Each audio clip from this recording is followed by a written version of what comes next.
This is the Mercedes F700, and it's a highly stylized version of what a future S-Class could look like. We've got the suicide doors, the very exotic interior, and by the way, this seat can rotate completely 180 degrees to face a big video display. In front, it has exotic instrumentation with an all-electronic dashboard, no dials or gauges here. It even has little features like these trick one-touch door handles that you simply touch them, they come out, you pull to open the door, then they automatically retract. But on top of all this techno eye candy, the key feature of this car is under the hood. What we have here, and you can't see much of it because it's all covered up, is what Mercedes calls the D's Auto engine.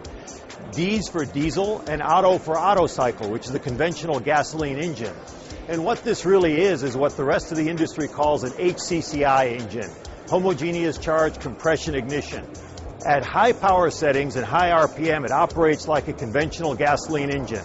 A spark ignites the charge, and it has direct fuel injection, and that's how the fuel's introduced. But at certain light throttle positions, what happens is the fuel is introduced early, and instead of the charge being ignited by a spark, it just explodes on its own from high temperature. That's a very, very efficient cycle, and it allows a gasoline engine to develop nearly diesel engine fuel economy.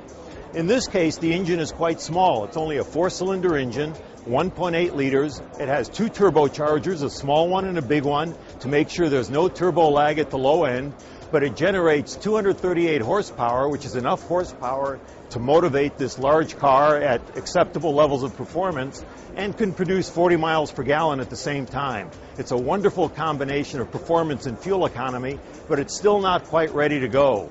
The key to one of these engines is getting it to operate in the diesel mode as often as possible, and that's still something that people are working on. Mercedes is at the front of this technology, but everyone else is working on it as well. And I think we'd expect to see this type of engine under the hood of a car like this one or something else within 5 years or so.